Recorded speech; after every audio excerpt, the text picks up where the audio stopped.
জল দপ্তরে নতুনভাবে চাকরিপ্রার্থীদের জন্য বিভিন্ন পদে কর্মী নিয়োগের বিজ্ঞপ্তি তুলে ধরল। আজকের এই ভিডিওতে তোমাদের সামনে তুলে ধরব জল দপ্তরের কেন্দ্রীয় সরকারের তরফ থেকে কোন কোন পদে কিভাবে তোমরা আবেদন করতে পারবে, এবং ডেসক্রিপশন বক্সে থাকছে লিঙ্ক, সেই লিঙ্কে ক্লিক করে ফর্মটা ফিল আপ করতে পারবে। জল দপ্তরে তোমাদেরকে বলে রাখি, এবারে যে রিক্রুটমেন্টের আপডেট প্রকাশিত হয়েছে সেখানে যদি তোমরা আবেদন করতে চাও, সেক্ষেত্রে জল দপ্তরে এই যে নতুন চাকরির আপডেট প্রকাশিত হয়েছে সেখানে সকল পঞ্চায়েতের ছেলে এবং মেয়েরা আবেদন করতে পারবে। জল দপ্তরে এই যে নতুন চাকরির আপডেট প্রকাশিত হয়েছে সেখানে অষ্টম কিংবা মাধ্যমিক পাস থেকে সরাসরি নিয়োগের বিজ্ঞপ্তি ইতিমধ্যে উঠে আসছে। জল দপ্তরের নতুন যে চাকরির আপডেট প্রকাশিত হয়েছে সেখানে 21 তারিখ পর্যন্ত চলবে আবেদন। তো প্রথমেই তোমাদেরকে আমি যে পোস্টগুলিতে রিক্রুটমেন্টের আপডেট প্রকাশিত হয়েছে সেগুলোর সম্বন্ধে এখন কিন্তু পরিচয় করাবো না।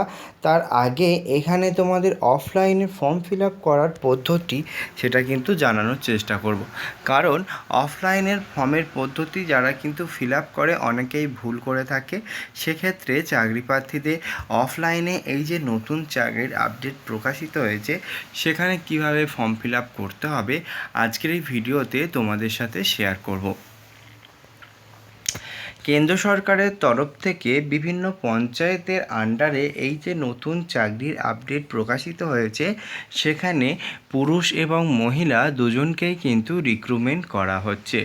এক্ষেত্রে প্রথমেই যারা থাকছে নেম ইন ফুল লেটার, যেটা নেম ইন ফুল মানে নিজের নামটা সেটা কিন্তু পুরোটাই লিখতে হবে সারনেম সমেত, এবং যেটা কিন্তু ব্লক লেটারে তোমাদের ফর্মটিকে ফিল আপ করতে হবে। তো সেক্ষেত্রে চাকরি প্রার্থী যারা আবেদন করছো এটা কিন্তু মাথায় রাখবে।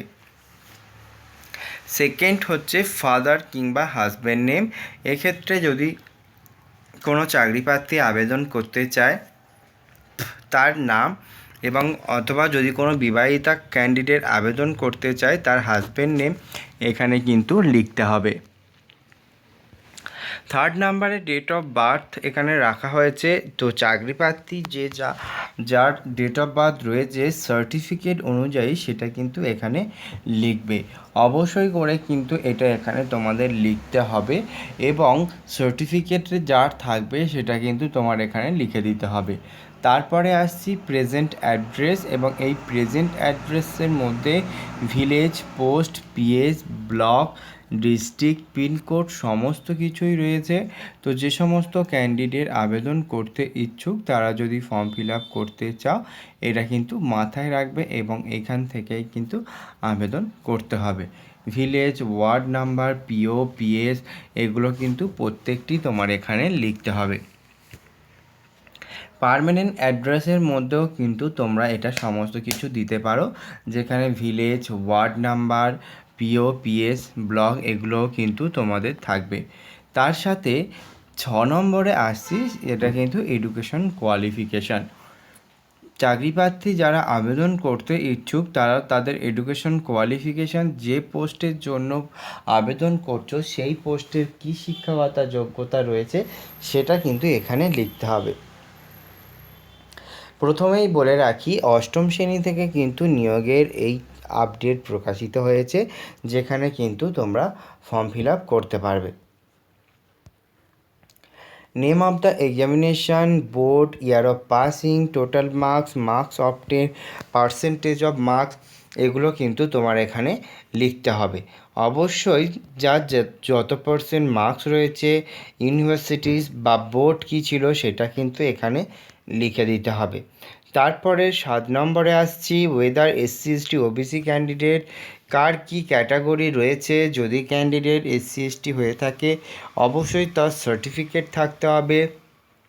যদি ওবিসি হয়ে থাকে তারও সার্টিফিকেট এখানে থাকতে হবে।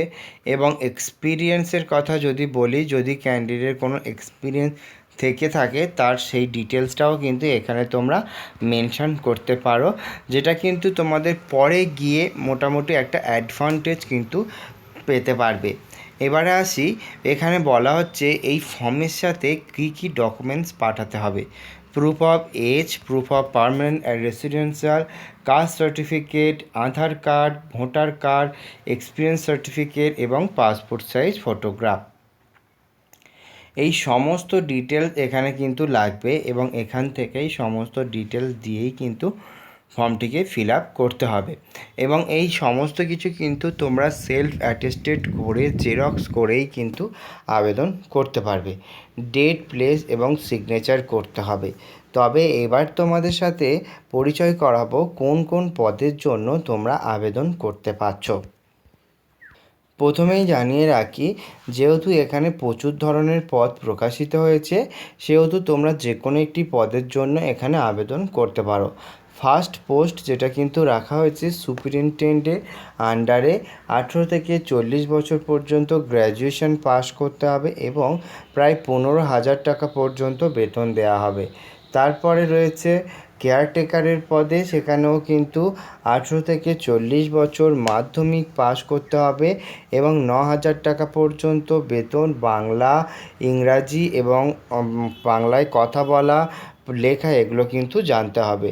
ম্যাট্রন রাখা হয়েছে মাধ্যমিক পাস, এখানেও কিন্তু সেই সেম। কুক, হোস্টেল হেল্পার, কর্মবন্ধু এই ধরনের পদগুলিতে কিন্তু তোমরা আবেদন করতে পারবে, যেখানে তোমরা ক্লিয়ারলি দেখতে পাচ্ছ 18 থেকে 40 বছর এবং 3,000, 5,000, 6,000 করে বেতন তোমাদেরকে দেয়া হবে।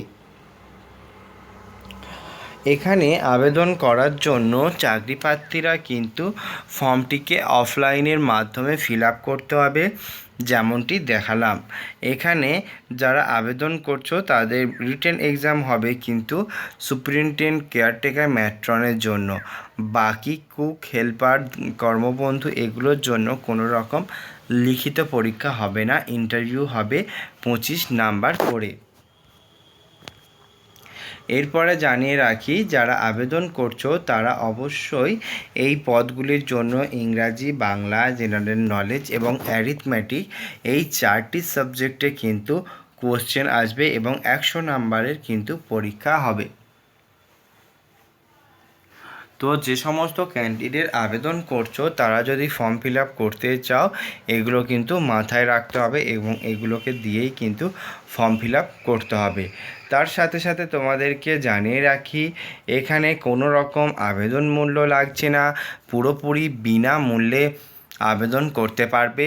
দেখো কিভাবে বলছে, application mode offline, type application form field in a appended with notice, no other means of submission will be accepted। 17/9/2024 পর্যন্ত চলবে এই আবেদন।